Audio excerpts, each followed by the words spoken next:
Bonjour, 7 septembre 2017, je vous fais à nouveau une vidéo sur l'évolution des mentalités, alors que j'en ai fait une il y a simplement 10 jours à peu près, le 26 août 2017. Donc on a déjà de gros changements par rapport à cette date, et je ne peux que vous faire une vidéo pour vous parler de ces changements impressionnants, ou de ces nouvelles que je viens d'avoir, qui indiquent un changement de mentalité dans plusieurs domaines.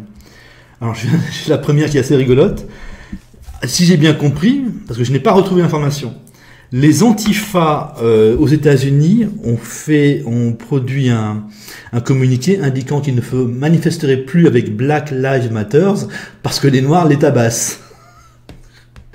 C'est très important, donc ça confirme la fin du communautarisme aux États-Unis, du communautarisme positif, à discours positif, comme j'en parlais dans une vidéo très récente, mais ça signifie aussi donc que les Noirs ne supportent même plus les Blancs qui font semblant d'être antiracistes. Et pour nous, c'est très important parce que ça veut dire que la grande alliance des Antifa et de Black Lives Matter en France contre les petits blancs a moins de chances de se produire. C'est-à-dire les Antifa, c'est les diplômés de l'enseignement supérieur, qui proposent aux minorités, aux Noirs et aux Maghrébins et aux Turcs en France de haïr la France et les Français, sous-entendu les petits blancs, les Français blancs sans diplôme et peu diplômés, les Français blancs pauvres qui vivent à côté des enfants d'immigrés ou des immigrés. Donc ça, c'est une très très grande nouvelle.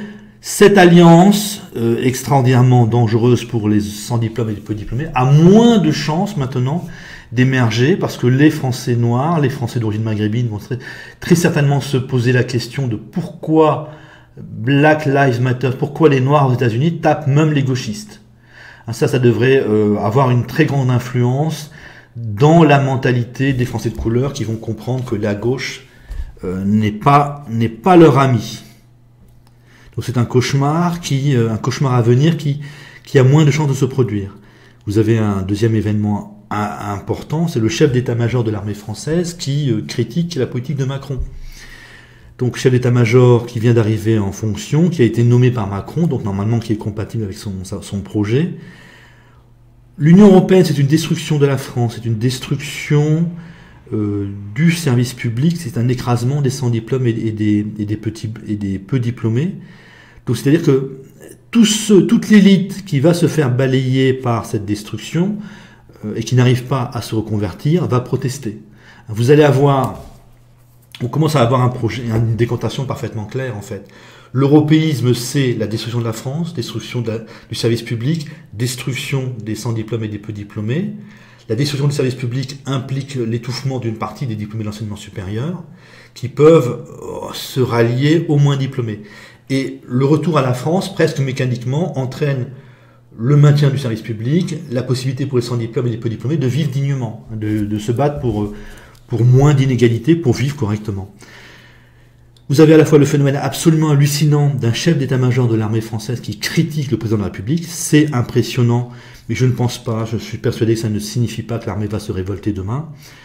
Ça signifie qu'une partie de l'élite qui comme par hasard en prend plein la figure, une partie de l'élite commence à s'opposer à l'européisme, l'européo-financiarisation de notre société, et ça renforce énormément le camp du retour à la France, le camp de ceux qui veulent revenir à la France, France qui défend davantage l'égalité et la liberté. Donc c'est très important, une partie de l'élite en fait va probablement rejoindre le camp français, le camp patriote. Vous avez au Royaume-Uni donc des soldats anglais qui sont soupçonnés de préparer des attentats. Des Anglais, pas des Pakistanais, en Angleterre. Donc voilà, c'est ce que je vous disais depuis toujours. Vous allez avoir une montée continuelle du rejet de l'islam ou du rejet des Pakistanais, ou du rejet des gens considérés comme musulmans. Montée à la fois lente, mais qui en réalité est extraordinairement rapide. On passe de je râle, je proteste, je manifeste, je tabasse. Et maintenant, c'est presque sûr, c'est pas tout à fait sûr, je vous en parle maintenant parce que l'information est assez difficile à obtenir. Donc, je n'aurai pas forcément les résultats d'évolution de l'enquête, mais apparemment, ça correspond à la logique. Donc, on a là des Anglais qui apparemment sont sur le point de tuer des Pakistanais anglais. Hein, donc voilà, la guerre civile en Angleterre n'est plus très très loin. S'ils avaient réussi leurs attentats, j'aurais pu vous dire, eh bien voilà, c'est parti pour une catastrophe, pour une guerre civile. Vous aurez comme l'élite anglaise vaut un peu mieux que l'élite française. Tant que l'élite anglaise ne réagira pas, eh bien, on aura un engrenage de meurtres commis par des Pakistanais et de meurtres commis par les Anglais, et meurtres de plus en plus nombreux, puisqu'il y aura de plus en plus de souffrance de chaque côté. Donc, je vous confirme, la passivité, c'est un moment, ça ne durera pas, il y en aura de moins en moins. Et bon, si cette nouvelle est vérifiée, donc si on a bien des Anglais qui préparaient des attentats contre des Pakistanais, eh bien oui, je vous confirme, on va à la guerre civile en Europe. Hein, vous regardez les groupes humains qui sont rejetés, c'est-à-dire qui ne sont pas épousés, qui sont détestés. En Allemagne, ça va être les Noirs, ça va être les gens considérés comme musulmans. Au Royaume-Uni, ça pourrait plutôt être les gens considérés comme musulmans. En France, ce sera plutôt les musulmans, ceux qui se définissent comme musulmans, non pas ceux qui sont considérés comme musulmans, mais ceux qui se définissent eux-mêmes comme musulmans. Et on va, je crois, malheureusement, mécaniquement vers une guerre civile plus ou moins violente, peut-être de plus en plus violente. Hein, c'est quasiment mécanique. Quatrième nouvelle positive, cette fois-ci, l'Iran vieillit énormément, l'Iran est occupé à mourir. Hein, je savais que l'Iran était à 2 enfants par femme. Là, je viens d'apprendre qu'elle est à 1,7 enfants par femme. C'est-à-dire que 100 Iraniens font 85 enfants par femme. C'est la mort. Hein. L'Iran vieillit énormément et meurt relativement lentement, mais meurt. Donc tous les discours sur l'islam qui va nous envahir par la démographie, le projet musulman de destruction de l'Europe, ces discours-là s'affaiblissent énormément. Là, vous avez le critère, c'est, il me semble que l'Iran, c'est le premier pays musulman à être passé à l'islam radical, et c'est le premier pays musulman à vieillir énormément. Hein, l'islam radical, c'est bien un moment, hein, le moment lié à l'alphabétisation. Ils savent lire et écrire, ils entrent en politique, ils savent lire et écrire très peu de temps après, ils font très peu d'enfants. Ils entrent en politique de façon déchaînée, ça se calme très très vite après, même si très vite ça prend 30 ans, 40 ans, 50 ans. Donc, on ne peut pas, donc pour l'Iran c'est clair, hein, l'islam radical mène au vieillissement ultra rapide, mène les peuples à se calmer.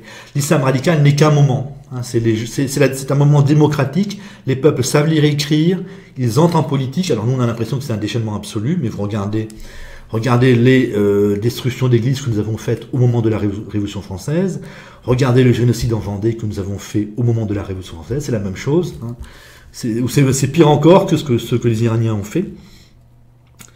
Donc, on a un schéma le schéma dont je vous parle qui se vérifie. Moment de déchaînement qui correspond à l'alphabétisation de masse des hommes jeunes, puis vieillissement ultra rapide. Au bout de peu de temps, je crois que ça correspond au fait que les femmes jeunes savent lire et écrire et ont la capacité à se dire qu'elles doivent faire 2 enfants au maximum. L'Iran, c'est un pays où les gens savent lire et écrire, et ça change complètement les choses. Donc, même si ce sont des chiites, hein, et non pas des sunnites comme les pays musulmans du bord de la Méditerranée, donc je ne peux pas dire avec certitude que l'Algérie, dans 20 ans, fera 1,7 enfants par femme, sera occupée à vieillir, sera occupée à mourir et sera calmée. Non, mais c'est assez probable. Hein. Même si ce sont des chiites, il est possible que ce soit le scénario classique des pays d'islam. Donc savoir lire et écrire, être très nombreux à savoir lire et écrire, fanatisme, donc là c'est un fanatisme religieux, puis entrer dans le vieillissement ultra rapide. Moi j'avais pensé que les pays d'islam pourraient faire 2 enfants par femme, là 1,7 enfants par femme, ça pourrait être le taux de natalité de l'Algérie dans 20 ans, l'Algérie, du Maghreb, de la Tunisie, de l'Égypte, donc on pourrait ne pas avoir ce cauchemar de pays musulmans à 120 millions d'habitants pour l'Égypte et la Turquie, 150 millions d'habitants pour le Maghreb, vieillissant relativement lentement et nous haïssant pendant un certain temps. Donc, en fait, ce sont les taux de natalité en Turquie, en Égypte, au Maghreb qui vont nous dire le degré de problème que nous aurons avec ces pays-là. S'ils font 2 enfants par femme, eh bien, sur l'avenir, oui, on risque d'avoir de gros problèmes avec eux. S'ils sont à 1,7 enfants par femme dans 20 ans, On peut se dire ils vont devenir mous comme nous, vieux comme nous, passifs comme nous, et on ne risquera pas grand-chose. Voilà donc quatre nouvelles. Les Noirs des États-Unis qui tabassent les antifas, le chef d'état-major de l'armée française qui critique, qui vient à peine d'arriver à son poste, qui a été choisi par Macron et qui critique la politique de Macron, des soldats anglais soupçonnés de préparer des attentats, alors 4, ils sont 4, un à 32 ans, les deux autres 22 ou 24 ans, les trois autres 22 ou 24 ans. Vous voyez, ce sont les jeunes, 22-24 ans, ce sont les jeunes qui vont entrer en guerre, c'est pas les vieux, les pays de vieux vont ralentissent ce rejet de l'islam. Et puis le premier pays musulman qui est passé à l'islam radical, qui a entamé sa mort. Et c'est probablement le scénario pour tous les pays musulmans. Ils vont tous vieillir et une partie d'entre eux va mourir, exactement comme nous. Donc voilà, en quelques jours, en 10-12 jours, des nouvelles, confirmation que nous allons vers une guerre civile en Europe. Si les élites continuent à être aussi abruties, on va bientôt s'entretuer. Salut!